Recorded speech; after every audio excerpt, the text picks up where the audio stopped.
په پروګرام کې را سره خوږژبی ترانه ویونکی مولوي نصرت الله نصرت صاحب دی. نصرت صاحب د کوچني اختر مبارکي درته وایو، په پروګرام کې درته ډېر زیات ښه راغلاست وایو.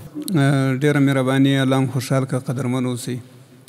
زه هم خپل وار سره د دې مجلس ګډونوال ډېر قدرمن او درانه او د افغانستان د اسلامي امارت مشرتابه او د ټول افغانستان ولس ته د اختر مبارکي وایي.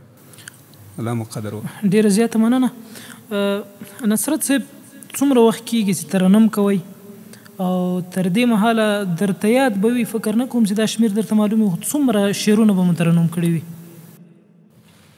د ترنم خو د تقریبا خاص نیټه خو نه درته معلومه، ځکه په تېر امارت کې ما یو څه د اخري وخت کې ما یو څه ترانې ویلي وې، شریعت غږ راډیو کې مې ثبت کړې وې، او وروسته خو بس بیا ترانې پسې ویلې. خو ډېر برکت دی الحاج درویش حاجي صاحب ترانې به موږ اورېدلې، د عبدالحکیم سجاد مولوي صاحب، نو د ترانې کیسټې به موږ ډېرې زیاتې اورولې، نو هغه سبب و چې بس موږ هم د ترانو ته مخه کړه. ډېره زیاته مننه. ډېری داسې نعتخوانان وو چې کله به یې ترانې سره ورکې سوې څه وخت څو کاله، ولې تاسو ترنم جاري روان دی.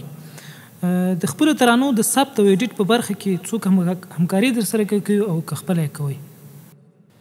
ولا موږ داسې خپل لکه ایډیټ باره کې یو څه کار مو خپل هم کوو، خو ډېره همکاري بیا لکه مطلب مختلفې سټوډیوګانې دي، په هغه کې موږ سره ملګري همکار دي.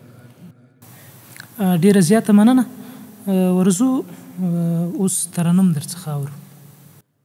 وروره مسلمانه شدی مبارک اختر، غاړه راکه ګرانه شدی مبارک اختر، غاړه راکه ګرانه شدی مبارک اختر.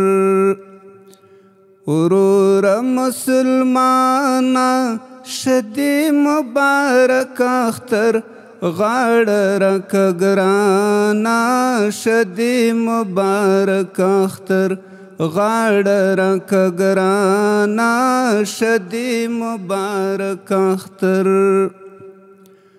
ته د ولس زړه یې تا ته له هر څه وړاندې، ته د ولس زړه یې تا ته له هر څه وړاندې، یاره طالب جانا شدی مبارک اختر، غاړه راکه ګرانه شدی مبارک اختر.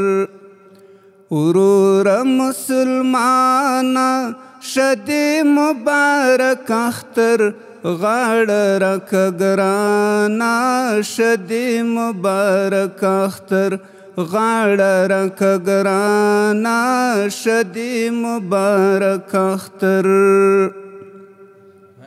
ډېره زیاته مننه. الله دې آباد لره، کور ودان.